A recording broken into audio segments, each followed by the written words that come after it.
Bitch is a Bad Word podcast is for informational purposes only and reflects the opinions of the host and guests. It contains explicit content and discusses sensitive topics such as domestic abuse, sexual assault, and violence, which may be distressing to some listeners. Please take care of your emotional well-being while listening. While we strive for accuracy, we make no warranties about the completeness or reliability of the information, and any reliance on it is at your own risk. We do not endorse third-party views and are not liable for any defamatory claims. Listeners should conduct their own research and consult professionals before making decisions.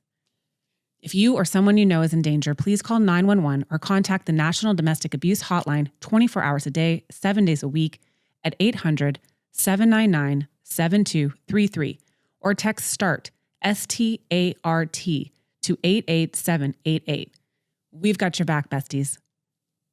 Caliber Studios has not independently verified the information you're about to hear.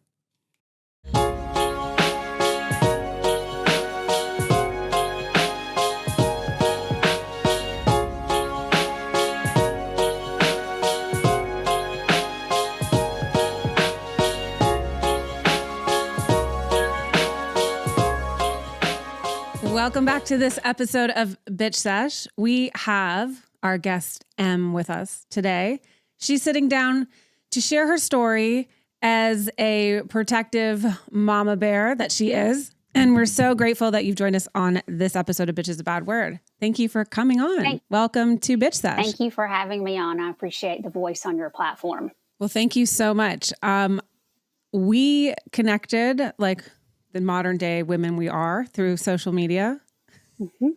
And maybe if we just start at the beginning, where does your story start? My story is just about a protective mother, a loving mother who was separated from her daughter. And as of now, I've been separated from her. It's been 262 days since she's been home. Oh my God. Yeah. How old is your daughter? My daughter is 6 years old and she is in first grade. And I dropped her off at school one day and I never picked her up again 262 days ago. Well, I guess we're just going to start crying at the beginning of this episode. I am a mom, as we know. I can't even begin to fathom the heartbreak. Yeah, so she left with the clothes on her back and a backpack. I wasn't able to give her a hug bye. I wasn't able to prepare her for this drastic and extreme change. And I haven't been able to talk to her unsupervised since. And my fight is one of resilience, one that's grounded in love, and one that wants to see my daughter safe and happy. 262 days, it's a long time. It's a long time in my life. It's an especially long time in a child's life. We've missed Christmas. We've missed Thanksgiving, Easter, Mother's Day. I've missed losing her first tooth, her last day of school, her dance recitals, her ears being pierced. I haven't been a part of any of it. The resilience that it takes to battle on each day is only there because of people like you and others working in advocacy, because together we come as one and we stand as thousands and thousands of women who share the same story. And together our voices are rising. I do think that we have momentum as people begin to feel stronger and more empowered to speak out because of platforms like yours. Oh, I like counting those days. I can't even imagine. I lost my kids for 22 days and I thought that I was not going to make it out of that. We had 32 days of complete no contact. So she was picked up from school and I didn't get to see her, speak with her, do anything for 32 days. So what happened? The case itself is very similar to thousands and thousands of other cases. It is the result of a broken family court system, one that I think we are all joining together for to advocate that we need repair, we need reform. I'm working now because of this with advocates from California to DC, Canada, Australia, the UK. And we're working on changing the laws, writing the laws, and encouraging and empowering women to share their stories and not be silenced. Silence is oppression. And It is. many times mothers are too afraid to speak out and too afraid to tell their story of a broken system, sometimes a completely misinformed system that doesn't understand trauma or the science behind the decisions that they're making.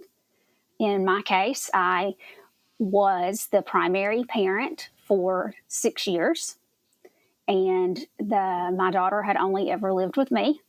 We had never lived together as a family.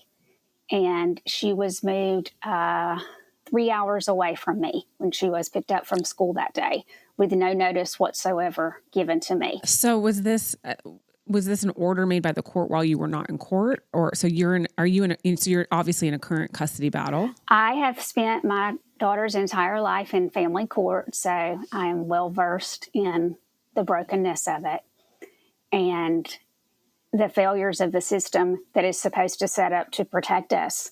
And everywhere you turn, it seems to be there's another mother that echoes a very, very similar story. In my case, the communication of my daughter leaving the school was not provided to my counsel or to me. And she was picked up from school, like I said, and I had no clue. But yet the other side did know what was happening because they drove from 3 hours away to pick her up. Later that night, a court order was entered, and that is where I am now. That was 262 days ago. And what is the court order? It is a temporary order that changed all custody from me to my ex-husband. On any factual ground basis, anything that makes sense? Nothing that makes sense to any of us. No, nothing that would make sense to a mother, nothing that would make sense to anyone that's a mental health professional or has any background in child psychology or children and family development. And I am a poster mama, for lack of a better terms, for it can happen to anybody. I live in a small rural town. I'm a doctor. And this happened to me. And there was no abuse. There was no neglect. There was no reason at all for my child to be moved, except for a system that's broken. So can you share deeper into those details of, what somebody was able to relay to a judge? Or without getting into the details of the case, I will share that the entire system, like most moms, is weaponized against us. And that seems to be a recurring trend, certainly recurring in this circuit. I know of at least 26 other moms within this circuit that have very similar stories. But you know as well as I do that there are thousands and thousands of moms nationwide and in other countries that face the same type of, as we said, oppression. Because when you're silenced, you're oppressed. When witnesses are ignored, then no one ever hears your story. I know it's a sensitive workaround because you're in the court system and you're in the fight. And so I'm assuming the ex-husband was the one who went and picked her up. That's correct. Uh-huh. And were you, prior to your separation, were you in a domestically abusive relationship? I have been, like I said, in family court for nearly 7 years now, going on the 7-year anniversary, and I am a domestic abuse survivor. And like I mentioned earlier, we never lived together as a family.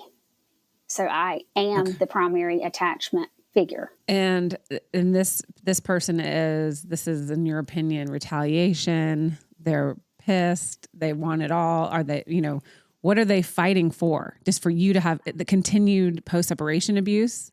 So you lose your the one thing you care the most I about? wish I knew, but I'm not a doctor of psychology, so I can't diagnose, and I don't work with the DSM in my practice, so I don't know the motivation there. I can't get inside somebody's mind. What I do know is that I love my daughter, and my daughter loves me, and that we share a sacred bond. And that's what all of this is about. Everybody that's on your show talks about the sacred bond between a mother and a daughter, and that start or a son, and that starts in the womb. Mm-hmm. I'm a member of National Safe Parents Org, and we hear the same stories over and over again as I work alongside Danielle Pollock, trying to make changes, trying to get legislation passed, trying to write testimony for legislation to be passed. Just having this vision of your 6-year-old daughter. So what does she think? What are you allowed to tell her? So I have to ask this question. So you have supervised visitation, which I'm assuming you have to pay for. I do not have supervised visitation. When I told you that I had not seen my daughter, I was telling, she left 262 days ago. I was ordered 4 supervised visits when I was not allowed to even take her to the bathroom or be alone with her. God. And yes, I did pay for those. And after those visits, they ended in November. I haven't seen her since. So that's been almost 200 full days that I've not seen her at all. So I haven't hugged my daughter. I haven't brushed her hair. I didn't get to do her makeup for her dance recital. I didn't get to hear her laugh or be excited Christmas morning when she woke up to see what Santa brought her. It's the most excruciating pain that I think that a mother can experience. I do get to speak with her twice a week for 10 minutes at a time. Those calls are supervised by my ex-husband and his new wife. Oh my God. So I don't get to speak freely, nor does she. And that is the only contact that we have. And that is just me.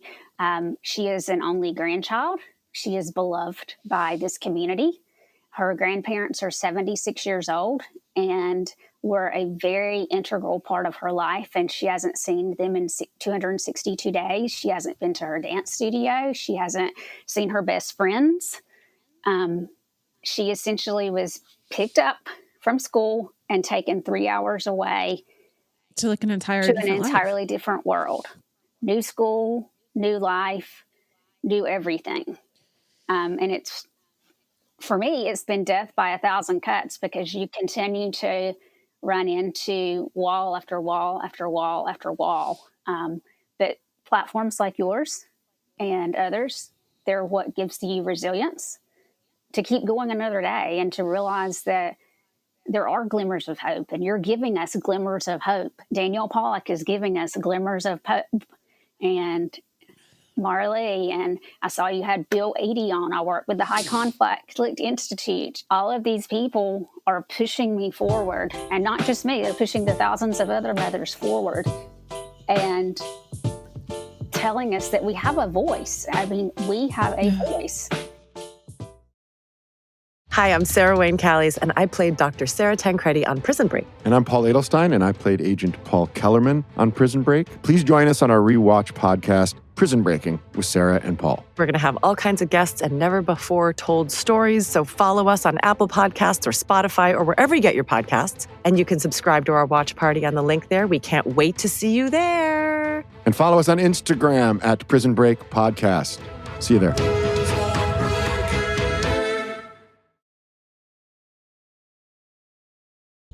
So explain to somebody who's maybe just listening for the first time. You said temporary order. In most normal people's mind, a temporary order seems like it would not be 200 and any days. It would, maybe a couple business days. It's been 9 months. And you're waiting on a new hearing? We were supposed to have a status hearing following my supervised visits, and that never occurred. As you well know, the system is broken. Hearings get moved, canceled, conflicted every day. It's very easy to continue to kick the ball or kick the can, especially in the family court system. So that is what has happened to me. I've become a casualty of the broken system that took a temporary order, and 9 months later, it's still in effect. You know, what's so fascinating to me with these temporary orders is like, you know, that word is very important in this work because it's bullshit. It is temporary to whose power, right? So you have all the way back. I mean, you go back to, I hear story after story after story. I personally went through a story just even before the kids part of my story went sideways. Just waiting for a temporary support order, being a stay-at-home mom and leaving domestic abuse, having no money, you know, having no job, being like waiting for the temporary order. A temporary order was put in place that almost 3 years later is still in effect. How is that temporary? Like, that's not temporary. That's pretty permanent. Mm-hmm. And, you know, in my experience, I was accused of doing something crazy. And like home invasion, that's what he was. He accused me. The most wildest thing is in the temporary restraining order, it just said, we saw her car fleeing from the street and our back doors were open. Nothing was stolen. Nothing was like, you saw my car. Do you have a video of it? Do you have a picture of it? Do you have anything? Thank God. It happened to be the most documented day I've had in like years because my friends and boyfriend had thrown a surprise birthday party early. So like my ex wouldn't have put that together. So he just gambled, picked the wrong day. Now I document everything. I literally keep myself on my own Life 360 account. I mean, I have cameras everywhere. I'm like, hi, I'm here. Mm-hmm. Hello. I'm like, but how horrible is it to live like that? Right. But I have to. We all do. What's crazy. And then he said that I promote violence against men on my podcast. I don't promote violence against anybody. I'm an anti-violence podcast. I'm an educational podcast to abolish domestic abuse, both sides, all the things. Anyway, on its face, the judge granted the temporary order. And I spoke to a lawyer and he's like, listen, he had to. I mean, just if these things were true, then, and he ruled the wrong way, then, you know, you're danger. And in my heart and in my community and everybody who knows me is like, this is the craziest thing I've ever seen. And we went through the whole court case, the whole trial, hearing or whatever, but it was 24 days. And we were there for 8 hours. 8 hours. I had 4 witnesses, Ring camera footage, 5 witnesses actually, receipts, Uber receipts, restaurants receipts, photo documentation, video documentation. They had 1 witness who's their wife. How in the fuck is that even like walking in there? You're going, really? And I'm going to spend hours the entire day proving my innocence to this. And then when it was done and my ex was like, I want sole custody, you know, the judge was like, well, you tipped the scales. Tipped the scales? That's not enough. I didn't do it. I wasn't there. There's no proof. There was no, I was not even anywhere near their house on that for 3 days. I couldn't have done it. Right. And I just thought, I walked out going, wow, that's pretty freaking scary. Right. I mean, if that's their one shot, whatever. But I hear these stories that are even worse. But I'm like, if I could have all this compelling evidence, all in my favor, all to prove that I'm innocent, how would it take that long? And then when it was done, my ex is like, okay, yeah, she can pick up the kids tomorrow. Like it was nothing, you know, and then I looked at the judge. I go, how do I get my 24 days back? Well, you don't get, and my kids are young. You don't get those time back. And when I got my kids, they were bawling and they said, Mama, every day we woke up and we counted the days. So I just know your daughter's counting the days. I try to parent her from afar. And that is the most challenging, the greatest challenge of my lifetime. And I'm studied under Dr. Christine Copliola, and am close with, the baddie. yeah, and I'm close with her as well. So on the few minutes of FaceTime that I am able to get, I try to show pictures. For Easter, I had the Easter bunny come and hop by, somebody dressed up in costume, and we celebrated the resurrection as well. The tooth fairy came when she lost a tooth. Santa Claus came. You have to get really, really creative, but I try to let her know that I'm still there. She and I, for every day of her entire life, have always done roses and buds. So a rose is the best part of your day, and the bud is what you're looking forward to for the next day. That's how we ended our day every day. And so we still carry on the tradition of a rose and a bud. And sometimes I'm the only one talking, but she's, of course, always my rose of the day. And then my bud will be when I get to speak with her the next time. We have a mantra that we've always repeated her entire life, too, that says she is smart, she's kind, and she is blessed, and she can do all things through Christ who gives her strength. And so I try to keep reminding her of the people that love her and the people that are supporting us. I sent educational tools to her classroom as often as possible this past year because I wasn't allowed to attend any event on campus. So you can't, I mean, I know this because I couldn't go to school. And my kids, the same thing. They just didn't show up one day. And I was like, what are you talking about? I was the last person to know. Yeah. So you're the last person to know. You can't go to her school. You can't phone her. You can't. Right. That's not okay. No, it's not. So I sent for Earth Day, I sent a project for every single child in the class, not just for her, but for everybody, because Oh my gosh. And I did it for multiple other educational events or educational months, whatever was happening that month, to try to show her that I was still there and I'm still present and I'm not going away and I'm going to keep on keeping on. So your ex is, post-separation abuse. Let's talk about that. That's real. It is a real thing. Litigation abuse is real. Mm-hmm. That is happening everywhere. These things are not made up. And you're told by your abuser, if you use those words, I've used it before, that's not real. That's made up. That's not, no, it is 1,000,000% real. It is disgusting, absolutely vile, protective. I'm listening, most parents don't even do the project for their one kid when it's due and they have them all the time. And it's half-assed, some glue and here, go to school. You are clearly an amazing mother. You are a member in your community that I'm sure is very active. You're a doctor. This is happening, besties. This is happening to a doctor. This, you couldn't have seen this coming. No, every court appearance, we had over 100 people present supporting me from my community. 100 and they had, how many did the other side have? Just curious. 2. And were they related to them? The flying monkeys? I had 188 affidavits turned in on my behalf.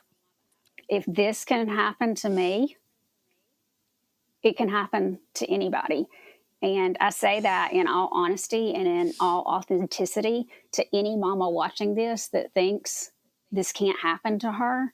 It can. And it is time for people to wake up. And it is time for family court to be reformed. The system was supposed to be built to ensure that children were protected and that our rights were protected as parents. And it's an all-around failure. And I'm not an exception. As you well know, it is more and more common every single day. Could you have predicted this? I could have predicted from, just as you spoke about things that your ex said and most of our exes say, we all know that they want full custody, that they want this, they want that. And as far as it really happening, no, I couldn't have predicted it. To have gone from being your child's primary caretaker to not seeing her at all is something unfathomable as a mother. And I just have to ask, were you arrested? Were you criminally charged with anything? Are you a felon? Are you, No, how and bad's your I've been drug tested, all the things, had my hair cut multiple times, nothing. Do you hear that? I mean, nothing. And you're sitting here do you feel like a criminal? No, I don't. Okay. I feel like a good. survivor. I feel like a fighter. And I feel like together we're all making progress. Sometimes it seems like it is so slow, but all of these platforms and all of these thousands of voices coming together are making progress, so that one day when I walk by my daughter's bedroom, it's not going to be empty with her baby doll Clara waiting for her on the bed. I'm going to walk by and I'm going to hear her laughing. And her friends are going to come back over, and we're going to have our traditional gingerbread making party at Christmas, and Jolly the Elf come visit. And we're going to be in the we're going to be in the community nativity again, and she's going to be on her dance team. That's what I'm fighting for, and that's what the motivation is love. Mother's love is what the motivation is. And I think that's the same for all of us across the board. And realizing that being silent is being oppressed. And all we're doing is hurting our own selves by not speaking up and letting the court silence us and letting them ignore pertinent information, pertinent evidence, like you said, and ignore being well informed on trauma, on domestic violence, on all of the science that backs up child psychology. Well, I think that's the hardest part too, right? Is like you've got these people in power that, I mean, even if it's not corruption, it's just lack of information. It's lack of education. You know, I was told at the beginning of my court case when I was like, we were just trying to figure out support.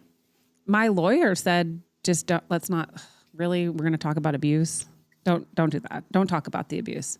That's just going to confuse him. He thinks that you're going to bring it up because did you report it? Did you do that? You know, and you're bringing it up so you can get more money. What? I'm not bringing it up so I can get more money. I'm bringing it up so we have an understanding of what we're really working with. Like, this is the reason why I left. But don't bring it up because it's just going to confuse the issue. What the hell is that kind of advice? I think but that's what we're being told. Yeah, we've all been told that so many times. Don't say this, you'll get on their bad side. Don't bring this up. It raises your chances of losing your child. And then we're continued to be threatened that with the big carrot of we'll take your child if you don't comply with A, B, and C, versus the court is supposed to be a place where truths are told. And women aren't allowed to tell our truth. And when we tell our truth, the science shows us across the board that our chances of retaining custody of our children decreases drastically.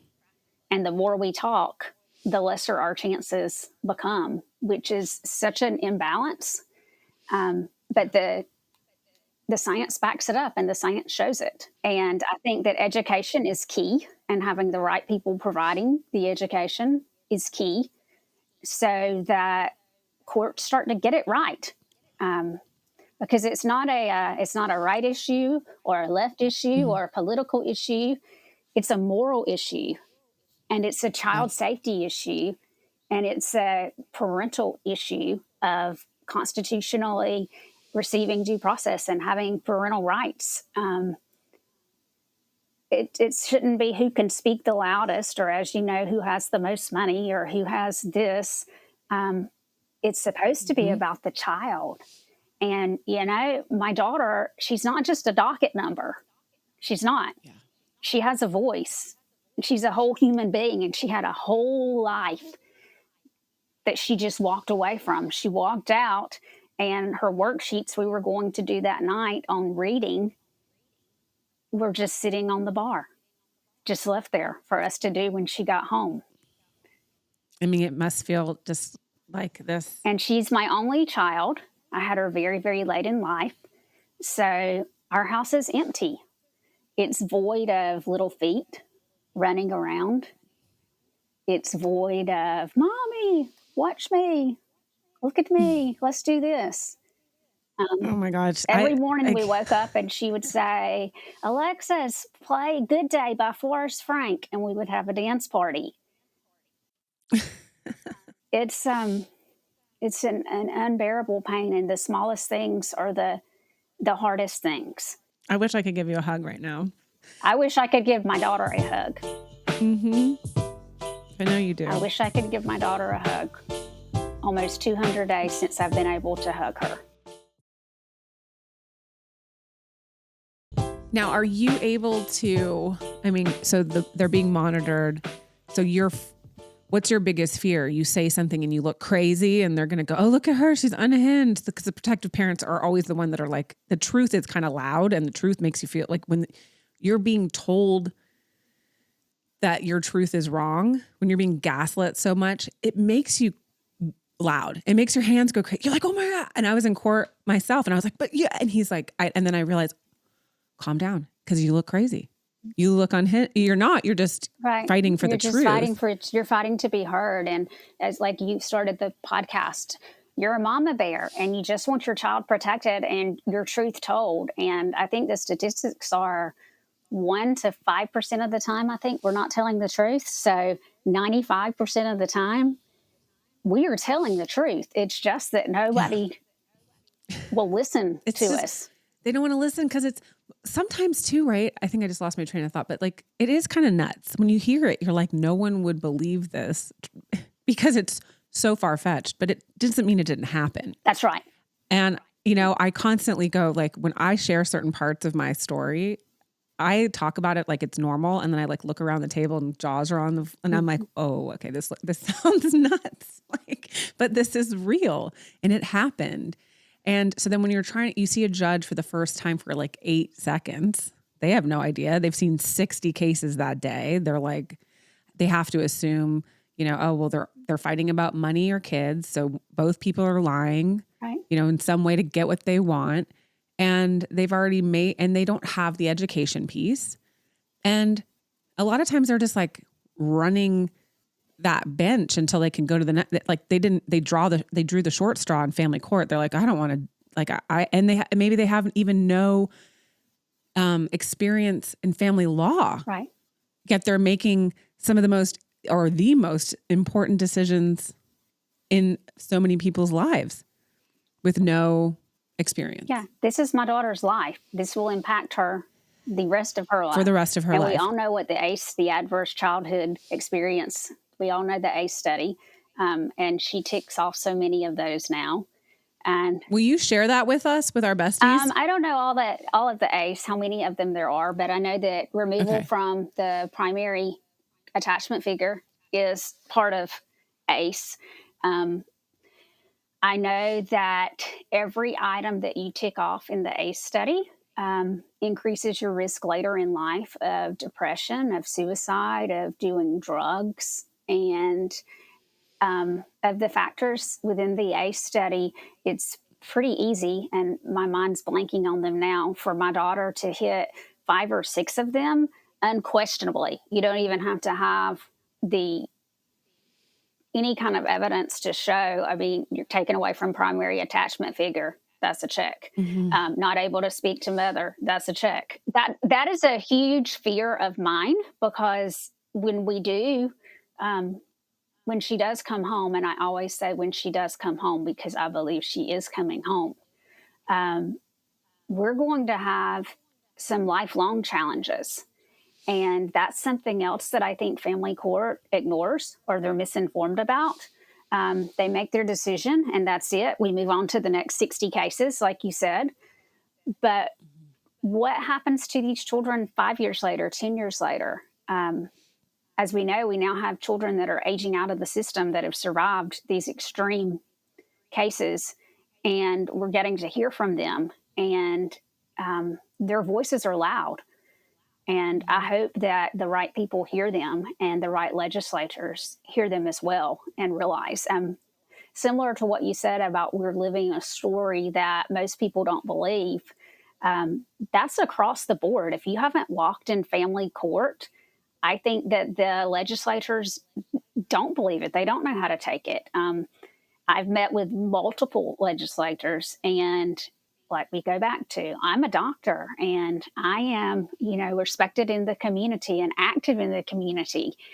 How could this be happening? Are you sure this is happening? You still haven't gotten your daughter back? You still haven't seen your daughter?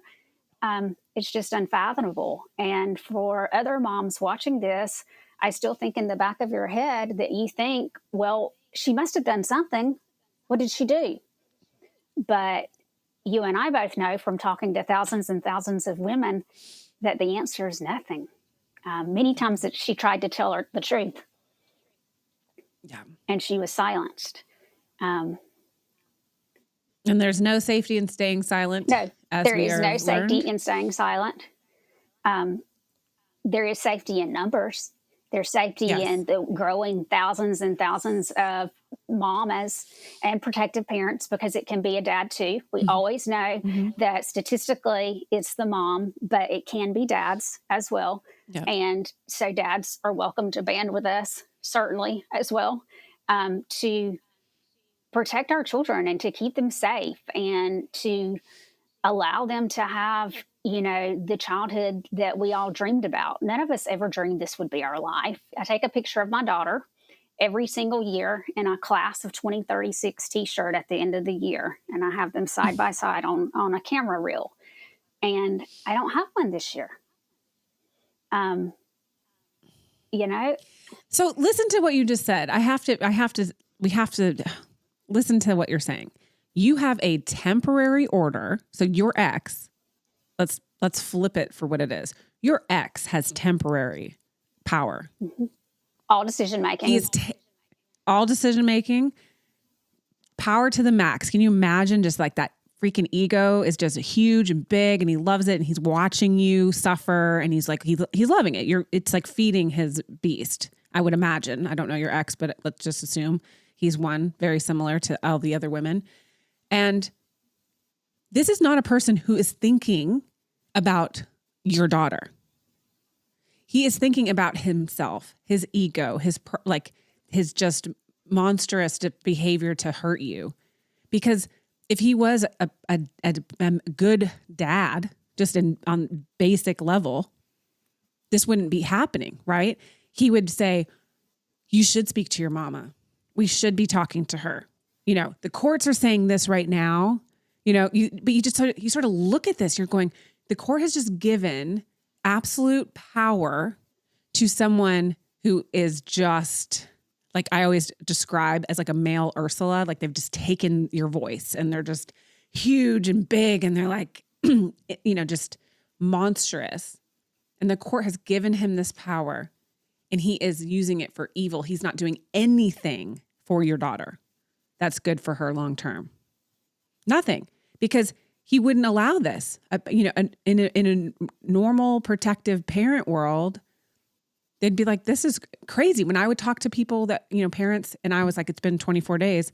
They're like, what the hell? 24 days? Like that's crazy. Yeah.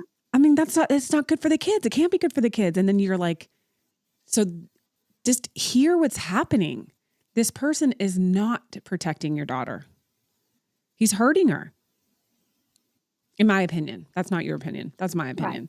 Right. And to me, that just makes me so infuriated beyond that that's even allowable. And then when this all turns around, the family court does what? They walk away. Like, oh, well, it's not our problem. I mean, it's like, now it's not our problem. Oops. There's no fix because these are human lives. This isn't like a thing. Yeah, we're not just numbers. Yeah. And it's a generational thing. I mean, you look at how my daughter will be impacted, how you've been impacted, how I've been impacted. And that impacts generations from now. We're a product of what we've experienced. I want to go back really quickly. So you never lived together. So you got pregnant with this, you're with this man. You knew, or for whatever your reasons were, that you weren't going to be together. So it's like you decided to protect yourself and your child at that point. That's not exactly right, but without going into the case details, I decided that it was my best interest and my daughter's best interest for a multitude of reasons not to move forward as a family unit. Okay. And you have every right to make those decisions too. And I'm sure you have all the evidence to support those decisions, which is like blowing my mind. In any other court, as we well know, in criminal court, we would be afforded more rights. We would, if we had gut feelings or evidence or whatnot about an individual, we would not be just thrown over to the side and discredited as we are in family court, or as you stated earlier, deemed hysterical. And we're not hysterical. We're mamas. And our most innate portion of our entire makeup is maternal. And nobody signs up for this. I mean, really, do you think you want to be in family court 7 years? No. There has to be a reason and something that you're fighting for. And that fight is maternal instinct. And that fight is grounded in love and love of a child and love of the bond with your child and praying for her every day and her well-being and telling her on these FaceTimes when you go outside or if you're in your room and you look up, the stars you see, those are the same ones I see. The moon you see, they're the same ones that I see. It's Ooh.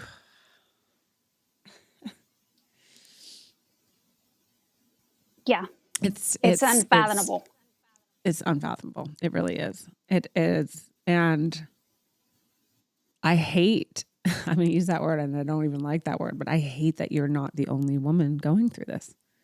Like, it's too much. One is too many. Your daughter is one too many. Her entire life just shifted and you have nobody is paying attention. Well, children need stability and love. And the last thing a child needs is to be plucked from their environment, the only one they've ever known. That is a very, very dangerous move. But like you said, I am not isolated. This is happening throughout our country and in other countries as well.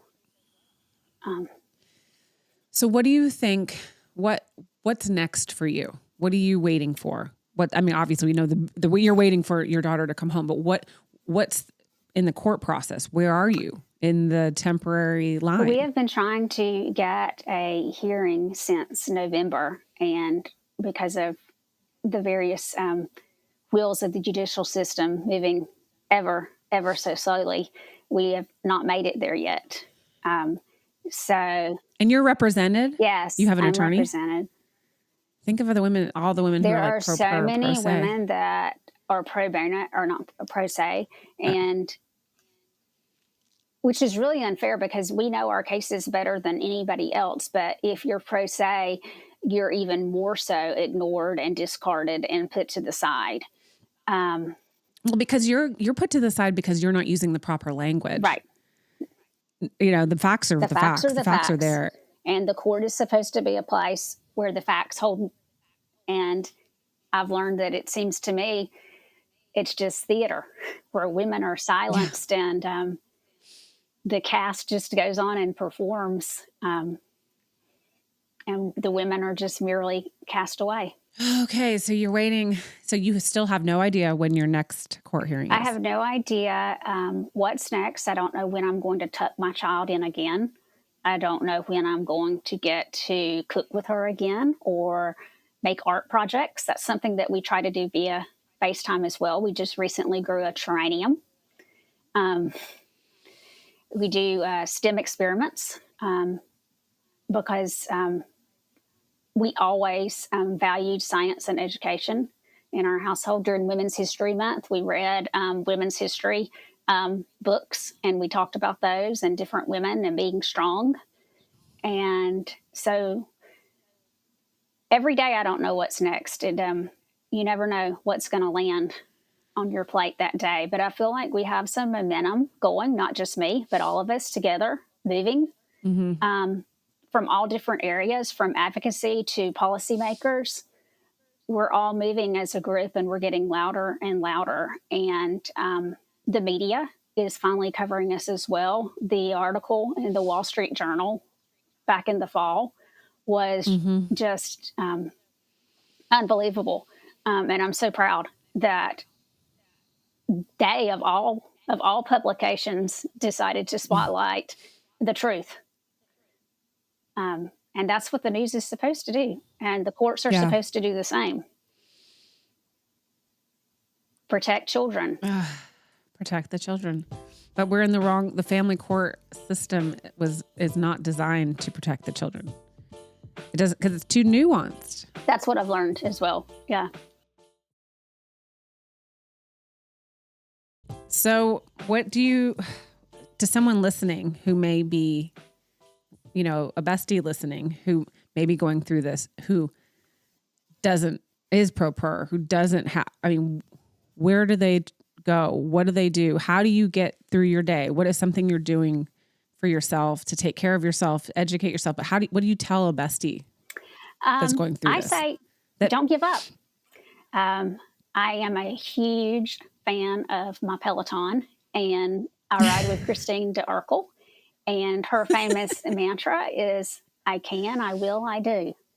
And I have it posted in my office, and I read it every single day. And I have to keep going because my daughter's depending on me. I am fighting for her very existence in this world. She is a gift from God to me, and He chose me to be her mother, and I'm still her mother, whether they think I am, whether they want to erase me, silence me. I am her mother. I am still here, and I am still fighting every single day for her. And hell yeah. That, I guess you would say I'm my own hype girl. Here we go. Another day. I love it. Another day. Another day. Here we go. Let's see what today brings. I love it. You're also, okay, this is, I'm sure you've seen my show, so I'm a little bit colorful with my language. But I designed these new hats, and they say MILF across the front. The acronym, though, is Mothers in Litigation Forever. Oh, I need one. I need one of those for sure. Yeah. Yeah. And I'm like, I am proud. I walk around with this hat, and people are like, are you wearing a MILF hat? And then they look closer and they're like, yes, yes. And I'm like, yes, I am a MILF. That is my position. I'm out here like you. I'm fighting for all the mamas. We are getting loud. There is just a whole movement. I'm just seeing sort of like, as you said, sort of circling around everybody. The energy and I'm like, is starting to change a little bit. You feel it, right? And it's not just moms. It's nationwide, and I think that we're all drawing on the strength of all those that have come before us, of Ruth, of Rosa Parks, of every woman that has fought a battle to have a seat at the table. We're all linking arms and standing together now and saying, no more. We're not going back. We're not turning around. And we're not afraid anymore. You're not going to make us quiet anymore. Never underestimate the power of a woman, ever. No. Or the love of a mother and her child, ever. We made a human. What did you do today? Yeah, we're the most powerful people in the world, and we will fight you tooth and nail for our babies to be safe. And like you said, the momentum is changing nationwide, all the way across the board. And all those women that have fought for our rights all these years, not just in family court, but to be able to vote, to have a checking account, to buy a house without, a signature. we owe it to these people to not go back, to keep going forward and to link arms and stand on the shoulders of giants, so to speak, and fight onward. Or as I always like to say, make good trouble. That's what we're here for. We got to make some good trouble. Well-behaved women rarely make history. Yeah.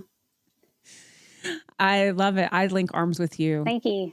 For my life. And so I'm here for you. Thank you. I will hold you in my heart and in your daughter in my heart.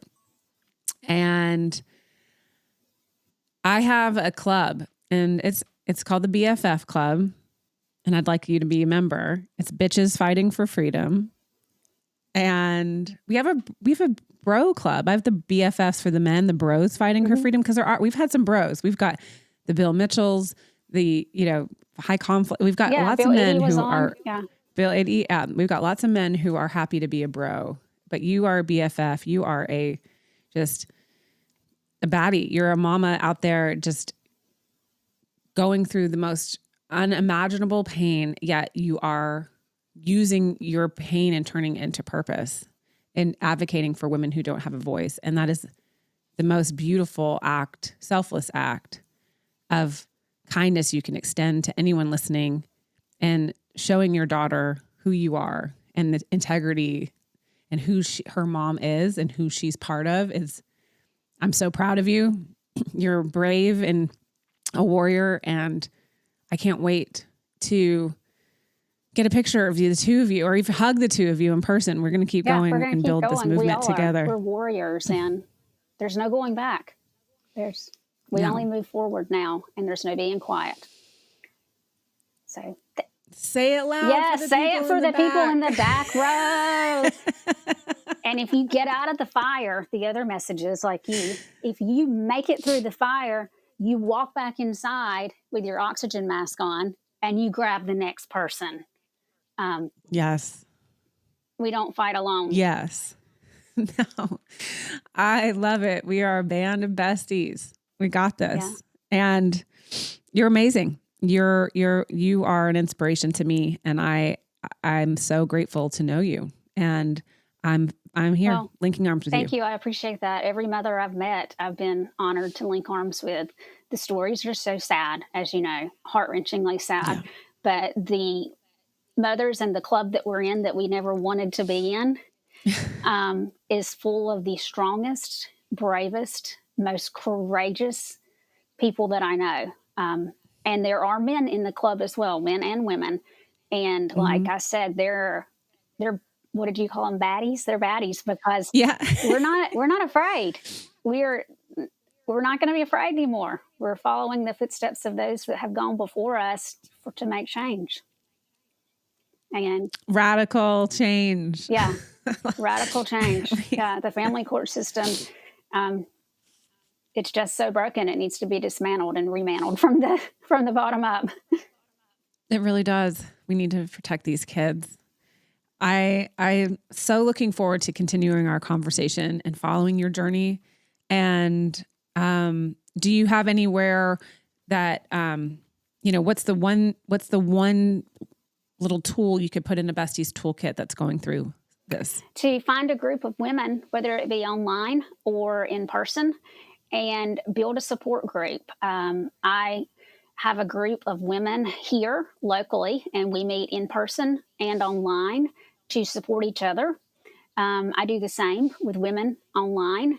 And I have connected, like I said, with people in multiple countries and throughout the U.S. And that's where our strength and our power comes from, is the connections with others and knowing that you're not alone. And many times it takes someone who is walking in family court or who has walked the walk to actually understand the walk. So don't be discouraged if your peers, your neighbors, your family, they don't understand, because there's a group of women that do understand, and we've got your back. We have your back all the way around. I love it. We do. We got your back, besties. Yeah. Or as Christine says on Peloton, hands on back. Hands on back. We got you. I love it. Oh, well, I just want to thank you from the bottom of my heart for being so brave to share your story with our besties and being part of the bestie gang. Thank you. And thank you for having me. We will speak to you soon. Thank you. Sending you big love. I love you. Thank big you. hearts. And That's what my daughter and I do. I love you. oh, I love it. Oh, I love that. Thank you so much. I appreciate your platform. Have a great afternoon. You too. Thank you so Bye-bye. much.